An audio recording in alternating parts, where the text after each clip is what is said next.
And we are live. What's up? What's up? What's up? I am in the comforts of my recliner trying to watch this City Women match on a sketchy screen, on a sketchy stream. But shout out to jailbreaking a Fire Stick since ESPN Plus doesn't want to do their job. Uh, End of the Damn first half, Americans. Aston Villa 1, Manchester City Women 0. It's a little unfortunate, but we're here. I am Crunk Chocolate. I'm here with the show, bro. Sharpie Charlie. How you doing? How you feeling? Man, I feel like this is the starting with the women, this is the city way, right? Aston Villa has one shot. They have one goal. Man City has six shots, four on target, and no goals. Now, will that change in the second half? Yes. Yes, it will. Yes. But for now, you're down at half. Um, Not the best place to be, but hey, we've been here before, literally, many times, and I fully expect the women to make things happen in the second half. But we're here to also talk about the men. Interesting Yes. lineup today in our match against Wolves after the international break. So let's see what's popping. What did Pep put out there?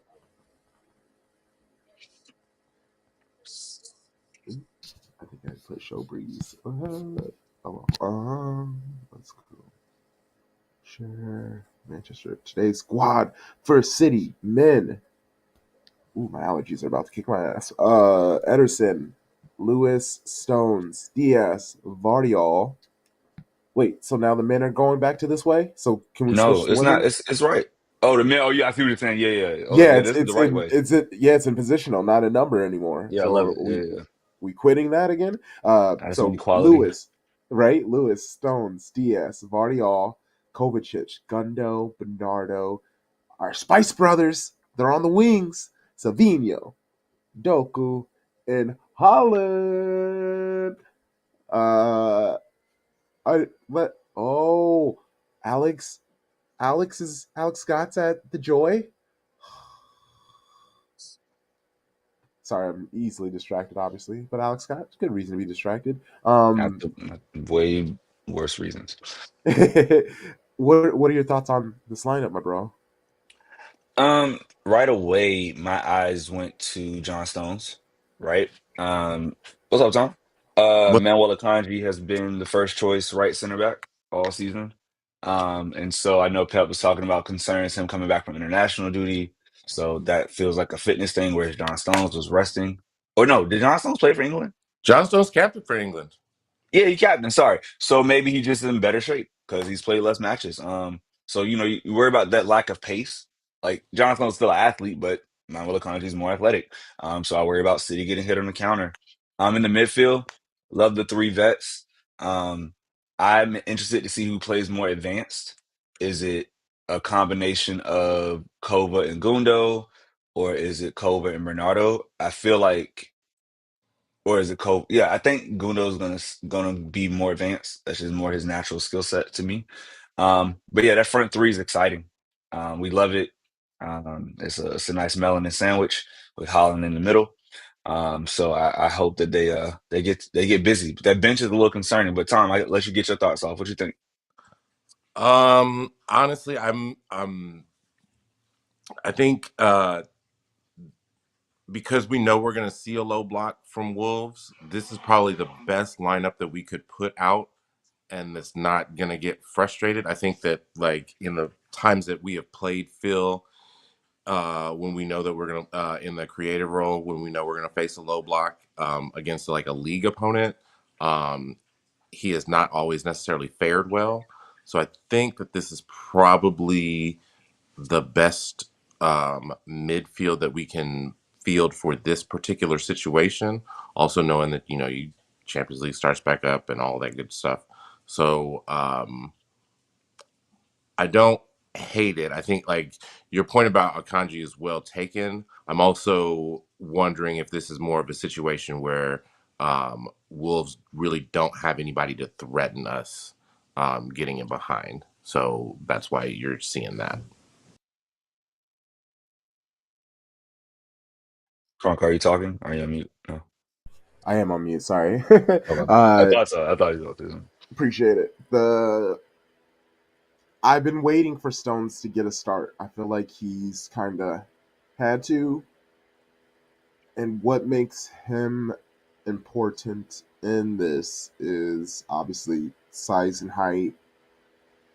He can potentially see. Actually, this is kind of what's scaring. Oh yeah, no, Kova's going to stay back. Kova and DS are going to stay back because Jones Stones is going to move up because we're going to need somebody who has the height for when Wolves eventually try to just like spam the ball up front, up top, and they're going to need someone in the middle of the field to try to get some height and win those aerial duels. So I know that's specifically what he's going to be. Obviously, him on the ball is always great, and that will help.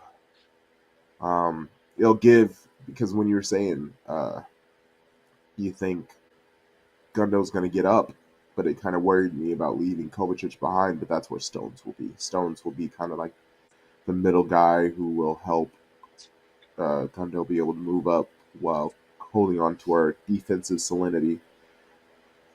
It's fine. It's whatever. It's Wolves. The only part that worries me is the fact that it's on the road, but Wolves aren't great. They are allowing too many goals. They're not scoring a lot on their own. Their best attacker is injured. They let go their best defender and attacker with Neto and whatever his name who joined Brentford. So yeah, we can get to the Wolves, Sawada. I'm just truly not. One I thing though, wanted one thing. go for Oh, it. Go sorry. for it. I feel like Rico's role today is going to be very interesting because we obviously know he's better as a midfielder, right? Like he is a better midfielder than defender. So what you're saying is true. If Stones goes up, Rico has to stay back.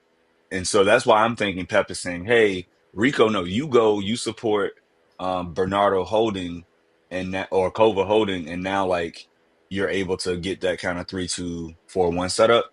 But Mm-hmm. if it's Stones, I think Rico obviously can handle his own defensively, like he's fine. It's just interesting to see which one of them is going to be more advanced because we will have possession, like we already know it. But there's the Mm-hmm. Wolves lineup, and it's set up Well, correctly. Thank you. that was a great point you made because honestly, I think they're both going to get up. I don't. Rico Lewis can't stay back. Like I just, you see it. He just gets so far up, and I don't think he thinks anything of it. I'm sure it's also in his responsibilities to kind of get up, but he loves getting in that nonsense and that mess and those quick passes in and around outside the box. Is is this a match he finally gets his goal against Mm, Wolves? I think he's going to have his hands full with Ait Nouri. Like yeah. that's Mm, really the like honestly looking at Wolves' lineup, like that is the only player on in their starting 11 that scares me. Um, and especially like knowing that he's going to be deployed on Wolves' offensive right, City's defensive left. That like On a flip. oh, is it? Offensive left. He's the left. He's left. He left back. City's defensive right. Yeah, yeah. My bad. Yeah. No, you go. Um, Yeah. but like knowing that he'll be running at Rico and like that'll like I think that will dictate how far Rico can get ahead and push up into the attack, what he'll be asked to do. Because right now, Fatmob shows us in a 4-2-3-1 with Rico at the back, and then they show Wolves in a 3-5-2 with Ait Nuri on the far left for Wolves. So I'm concerned that there'll just be some miscommunication as far as yeah. like who takes him on. Um, but other than that, I think um, that is the one place that they might be able to find some joy. But I'm not super concerned about it. I will say this though. That striker pairing, right? Like Strand Larson and Cunha. Um, are they the best striking pair in the PL? Of course not. But I think just like we saw, if you give them the same chances that Adama Traore got, they're going to score goals. I think they're better finishers, Yes. right? They're way Yeah. more Yeah. clinical. So. that's where, like you said, that you could see the goal coming, right? Out Nori gets out on an out ball, he's released, and now you got Cunha and Strand Larson coming down the middle or in the right wing, and he's playing the ball across. He gets behind our defenders, and somehow goal goes in. Now, do I think they'll get two of those? No, because we know what City does. But I also am I'm a little hesitant to be super confident, especially it takes me back to how I thought the women were going to play in midweek, I guess, in the Champions League. I thought they would dominate. And that game was back and forth, right? So, home crowd, last place, 4-time champs coming to your stadium at the Molyneux, like that's going to be the best environment the Wolves has had this season. Like they have all the hope. They just want to nick a point, right? We know the mindset. You get a point off City, that could change their whole year. So even though they're going to be sitting back, early press or early aggression wouldn't surprise me because that's what teams do. They try to jump on City early, stupidly fall back, and then give up goals. Like we know this pattern, and I'm still worried about that first goal coming because it just makes the game so much harder. Now, on the flip, do I think their defenders can stay with ours? Our attackers, God no. Like those center backs have nothing for Erling Haaland. Those poor defenders in Semedo and Alt Nori. I do think Semedo's a better defender than Alt Nori, but I think Daku's better than him. And then obviously like Savinho can cook Alt Nori and maybe push him back.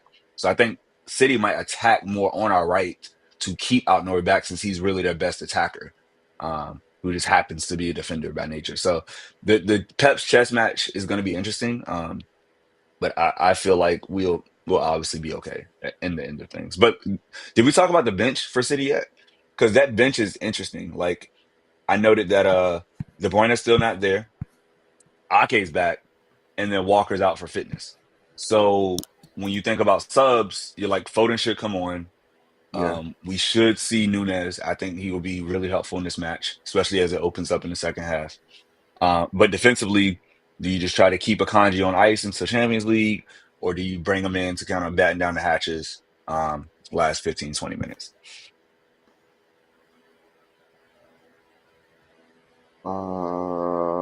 Man.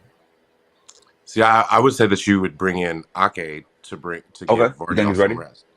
Okay. Yeah, because you probably are going to want Vardyal at midweek to play in Champions League. You're probably going to want to just be a little bit more defensive solidity. Excuse me. So yeah, I can't really. Yeah, I agree that Foden is going to come on. The scenes if Matthias Nunes comes on. Oh my god.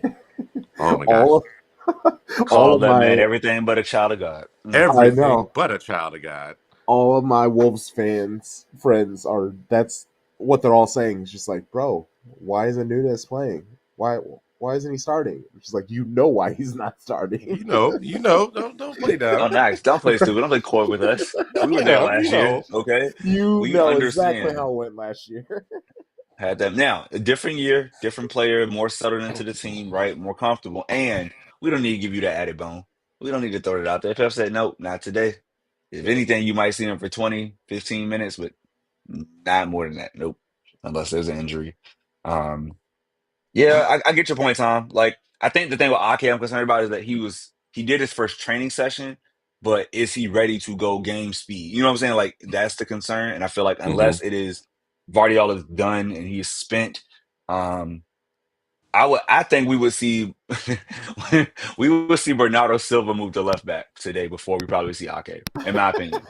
Like Ake is a break glass in case of emergency. For some reason, Wolves has become, old school Man United, and we can't stop them. Like we need to bring in another defender. Like I hope that man doesn't see the pitch. Hope his locks are nice and retwisted, and he is sitting on that bench in a beautiful bomber, and a nice parka, and we see him on Wednesday. Like I would love to have him ready because now we're officially for the next 2 weeks a match every 3 days Yeah. up until November 5th. So it's going to be very, very interesting to see how Pep rotates as he always does. He's the best at it in the world, and mix the matches. And I'm excited to see like everybody get their shot.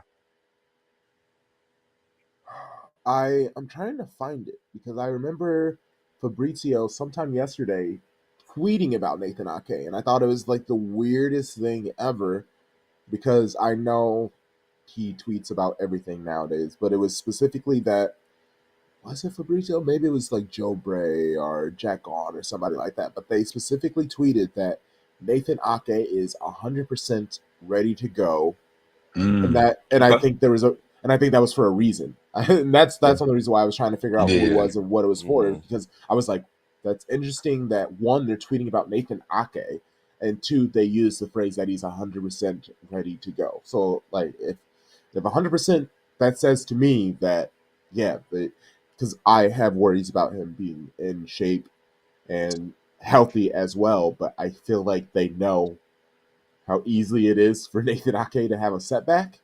So I feel like Yeah. if they make him available, he is 100% available. It's not like, But you don't. hey, sorry, go for it. No, go ahead. Finish. No, finish. I'm sorry. My bad. And I was just gonna say probably what you're about to ask is if he comes in, I think it's gonna be 5, 10, 15 minutes max. I think he's gonna try to limit Yes. the long Of course. running Yeah. bursts, the counterattacking opportunities that he's gonna have to face.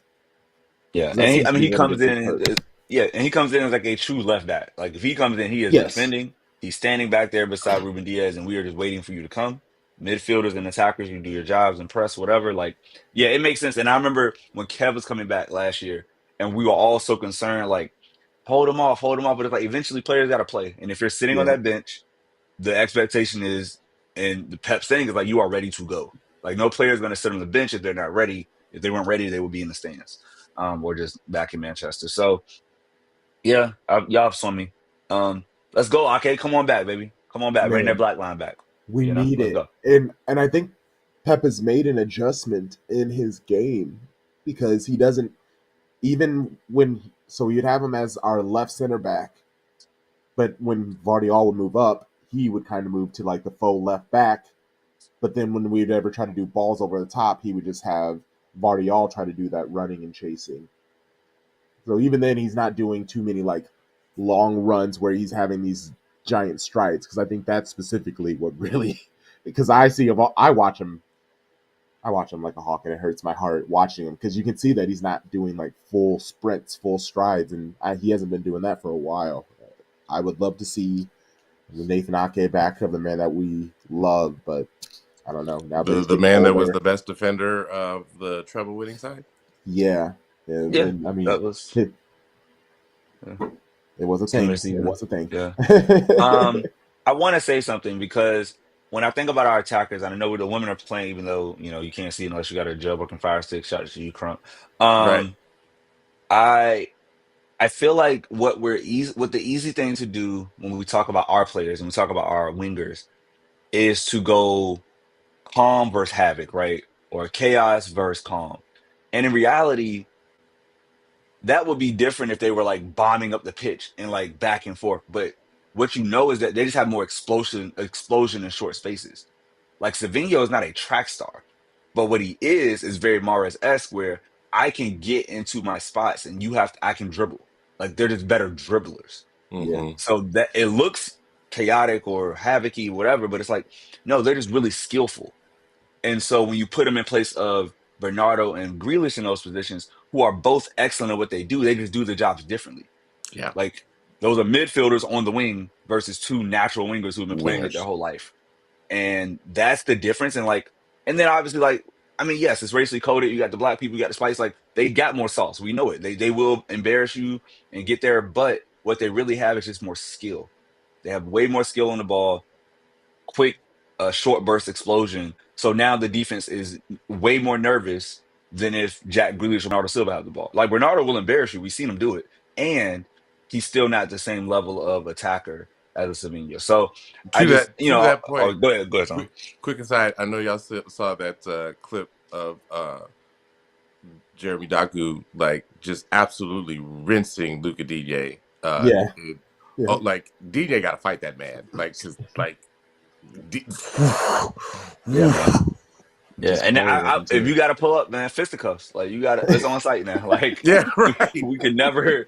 Next time I see you, we scrapping. You got to know right. it's coming because you embarrass me in front of my On family. site, on site. and my loved ones. Like all my loved ones saw me go down. Yes. And that's not fun. It's not fair. But that's what Doku does, and best dribbler in the Premier League. And I hope nobody complains about. Like I'm so tired of the end product complaints. It takes two to tango, bro. This man gets in positions. If his ball is going across and nobody's running on, I'm sorry. I don't know what you want him to do. He can't do it all. Or he can come on and score a banger like he did, which was the game-winning goal last time. Yeah. So put some respect on Doku. Like 11 is here. He is the present and the future. He's our best left winger. Um, and I get excited every time he's in the starting 11. So it's gonna be great. Yeah, facts. Oh man, they just showed Kumzi, and she's kicking it with all the kids. She's with Aoba, Keating, and Blinky. It's just like, just Mama Coombs kicking it with the Literally, ladies. a mom and her children out here. That's crazy, Right. bro. That's basically what it He is. said average age of like 21, and a woman who's like in her mid 30s. I love it. Correct. We keep it balanced. What I feel with my friends at work. I'm like, whoa, you children. Right? Facts. Ooh, let's not, we can't do that right now. That's a whole nother can of worms that I'm not ready for. Oh man. Touche. Okay. Touche. Let's get out of here with the score predictions. How do we think it's gonna go? What you got, Tom? I think I said on the pod 4-1, and I'm sticking with it. Okay. I'm gonna go, sharp and special, 3-1. Yeah, and I'm pretty sure I was very apprehensive about things. I think I said a 2-1. And seeing the Spice Brothers on the wings, I'm actually bumping it up to 3-1. And it wouldn't even surprise me if it's 4-1. I don't think it's gonna happen because it's Wolves, and they're definitely gonna try to make this a boring ass match, which at home is gonna be crazy. But it's gonna be interesting. As long as we Not win, expecting a clean sheet is great for our mental health. If you don't expect it, you can't be disappointed. Why be disappointed? Under promise, over deliver. Over deliver. So imagine the joy we get out of a 2-0 win now. Imagine that joy. Oh, facts. Yes. Facts. Great.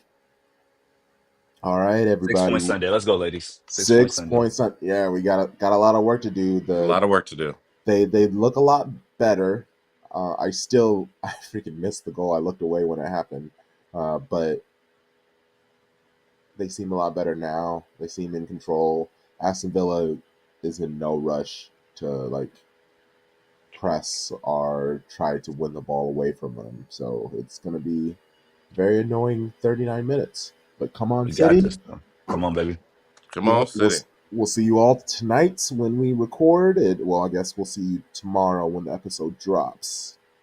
There you go. You know the vibes. Shady gang, shady gang, shady gang.